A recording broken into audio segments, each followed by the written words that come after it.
Hi everyone, and thank you for tuning in to another episode of The Calvin Show.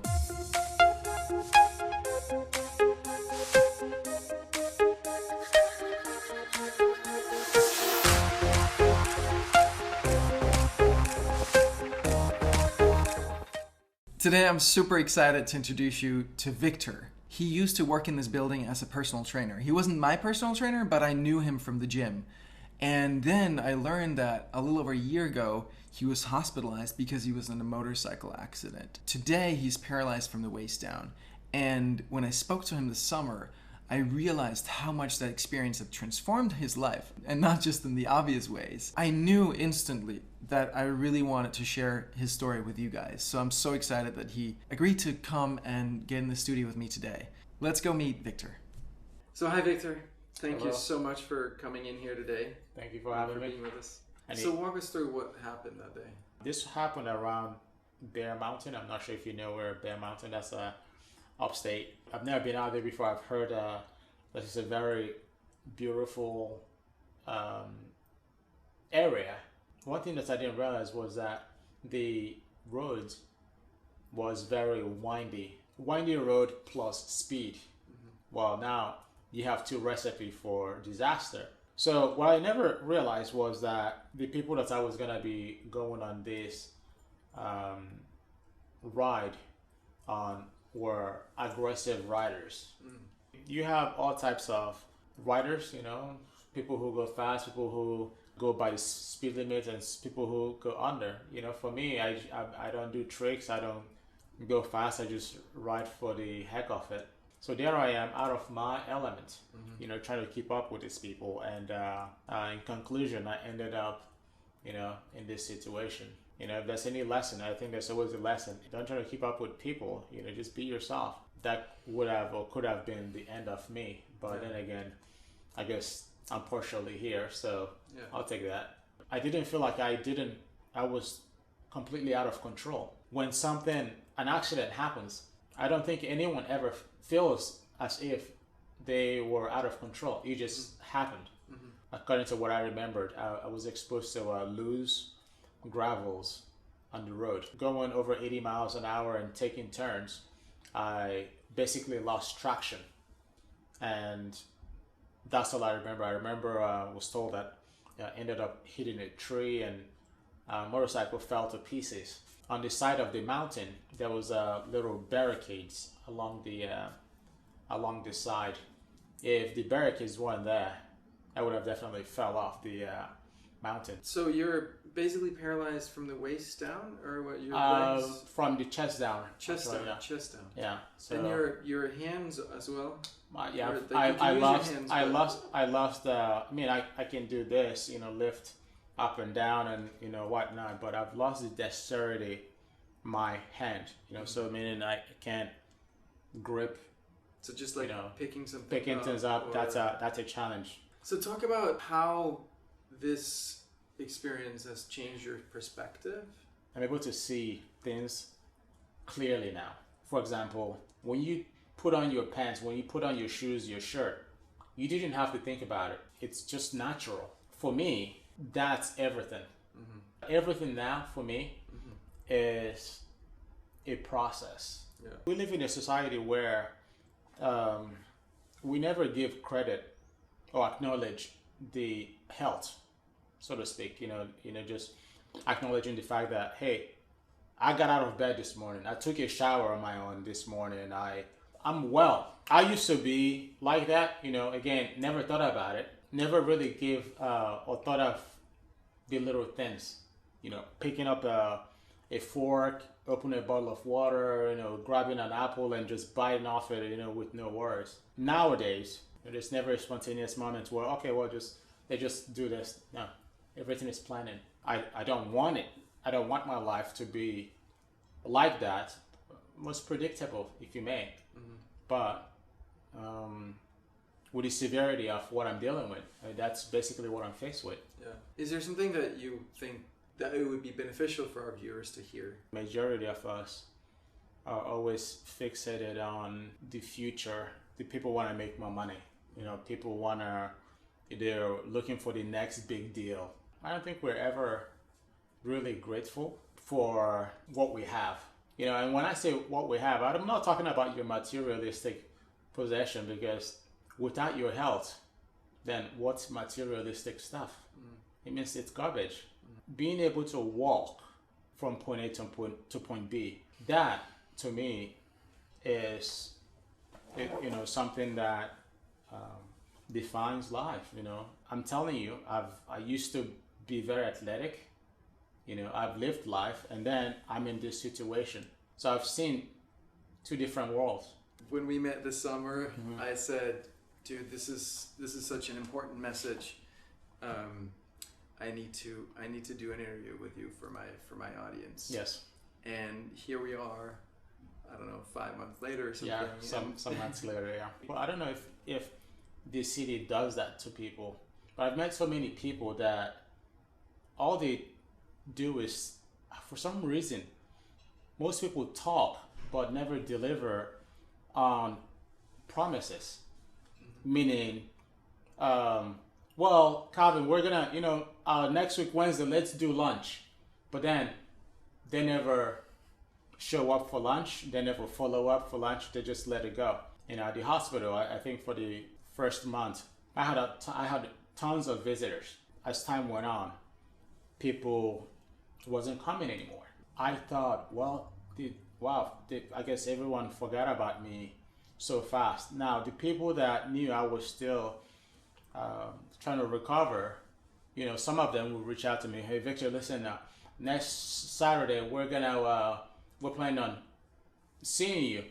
So, okay, well, that's I'm gonna have visitors. What I realized was that no, most people was not. You know, they would just say that, I guess, to make me feel, I don't know. No, I wouldn't say to make me feel good, because then it makes me feel worse. You're better off not saying anything. You're better off just saying, well, feel better, take care. Yeah, but it's stupid. There's absolutely no reason to say that you're going to do something if you don't want to, if you're not going to do it. Yeah. Stop doing that. Just stop it. Because you know what? People always use the word trust me, which when I hear someone tell me trust, you know, something, every time I hear someone say trust me, my inside voice always go, yeah, okay, I'm going to take your word. I don't think so. I wouldn't tell you to trust me.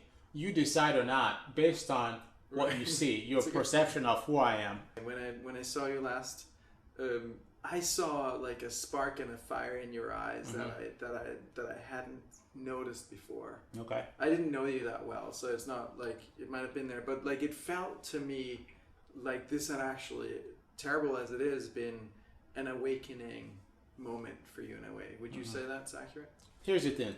We walk around feeling invincible. You have to understand, we're just fragile beings.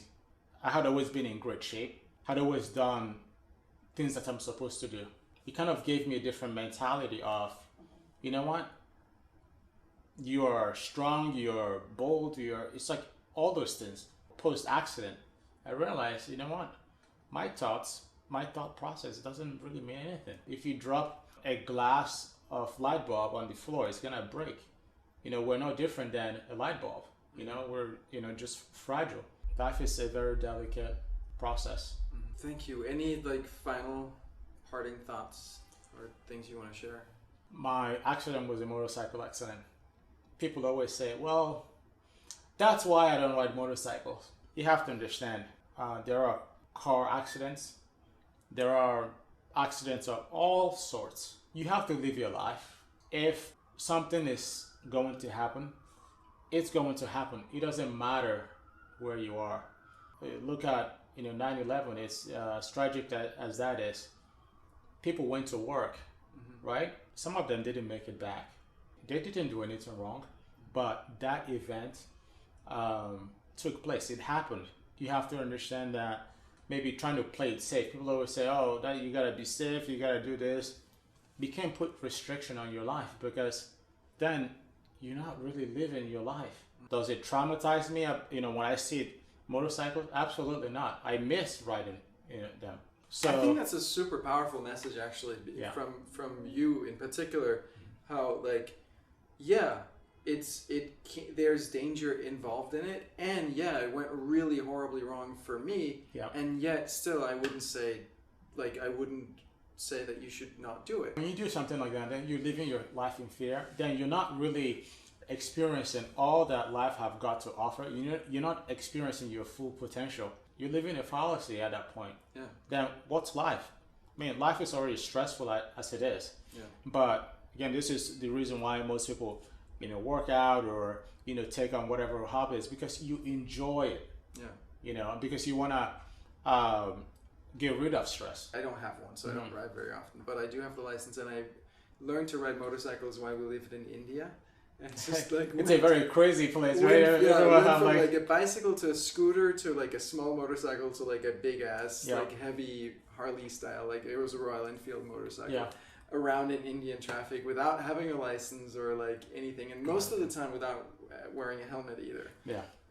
But I didn't go fast. I didn't go very fast, but it was like it's gorgeous and it's so much fun. But I had to like, especially when I was the passenger on other people's motorbikes, I would just be like, all right, if today's the day I die, today's the day I die. There's nothing like I had to go there and just be at peace with it. Yeah, that's it. Sometimes I meet people who are always, you gotta be careful. You don't do this, or I don't eat this. I don't.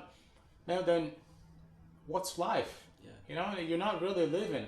Some people might look at what happened to me as, oh my God, you know what? Because it happened to this guy, it will happen to me. No, I mean, people get sick, right? Yeah. Thank you so much, Victor. Thank you again for coming. Thank you so much. Yeah, for having me. I appreciate it. And of course, if what I had to say can help someone else kind of look at life slightly different, then I'm very happy. I usually end this show by saying, "Remember, what's the worst that can fucking happen?" You can still in this case, still do the same. In this case, it's yeah. I mean, I think that's where what you said before is so powerful, because it's like, yes, this is part of what the worst that can fucking happen, and you're still here, and you're not even saying like, oh, stop riding motorcycles or be more careful, right? Because if I say stop riding motorcycle, then why am I able to see it now than before? So basically what I'm telling someone is, hey, don't have fun, don't live your life, but don't mind me. I live mine. So it's not fair. I really appreciate Victor for coming on the show today and sharing his message with us. I think it's so important for all of us to focus on those small things that we can be grateful for, and big things that we can be grateful for, but really like see how incredible it is that you have your health and you have the ability to do these simple things. So one thing that Victor actually mentioned before the camera started rolling was, he said there's always opportunity in the maze of disaster. I think that's so powerful that he's able to see the opportunity in his disaster, and for all of us that we always look for like what is the opportunity in what happened, what is the silver lining here, because there's always something, and I really believe that the universe doesn't do things unto us unless there is some silver lining, unless there is some gift in it for us. And I think that's a huge reminder from Victor. Thanks for tuning in to this episode of The Calvin Show. Make sure you catch the next one. But for right now, go over on the blog and post a comment on this show, what you think of it, what it inspired you to do. How do you feel different about things after watching this? And make sure that you subscribe to the email as well, because then I'll send you an email as soon as there's a new episode out. And there's also things that I write in email that just doesn't fit in a video or on the blog. So there's certain special, very exciting secret things that you definitely do not want to miss. Get your name on there. And remember also to share this with all of your friends on Twitter and Facebook and at the coffee shop. Pull it out and just show people this awesome show. Watch it with your friends and family. Tell everybody about it and become the #1 fan. See you soon. And remember, what's the worst that can fucking happen?